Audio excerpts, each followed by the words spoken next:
Ir su to paukštelius, jeigu pavažiuoju mašiną, žydžius pasikėlė. Tai savo Tai mes atsimenu, kad ten tvarkėm storą, ten bigė Klaipėdą. A ne, ten reikėtų tokios ventiliacijos, aš nepadarytum taip. Ten nėra aukštelio, tik du aukštelio. Ir tą bokštelį atvarėm visiškai, nes ten tą bokštelį įsiripo.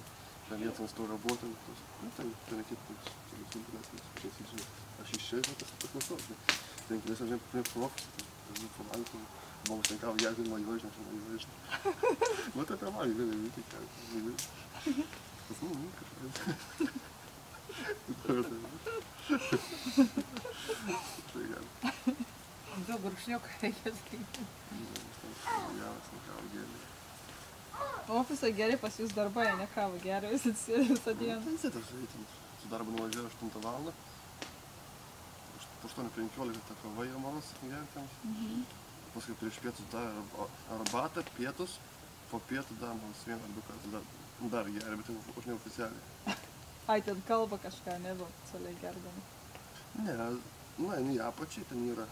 A pas jūs? Pasėta, yra paskui, kaip papietauti ten, kaip ir panašiai, ten geria kavą, nes jau priklauso, taip. Tu ten visą dieną savo kavą pirkti? Turi ten savo pirtį, turi, žinai, kažkoks vos pirtį, žinai.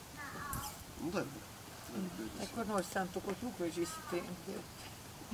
Galėt pirkti. Kodėl tai aš ten taip stebėti. Nu, kuo ten rinkit, ko nors. Bet tai neatrodo beprasmiškai. Nu, bandai gal kitiems žmonėms taip pat. Ką tai? Nu, kažkaip tai beprasmiškai atrodo. Na, gerai tą kavą, gerai. Ne, ten taip niekas ten taip gerai laikas. Ne, tai turi būti. Tai tokia, kaip normaliai tai įsteigia, žinai, ten dokumentus nusirimtus tvarkas. Ar apval žemės ūkio? Nu, su žemė ten susiję, ten matami, ten, skaitant, namų planai, ten. Registrų, ten,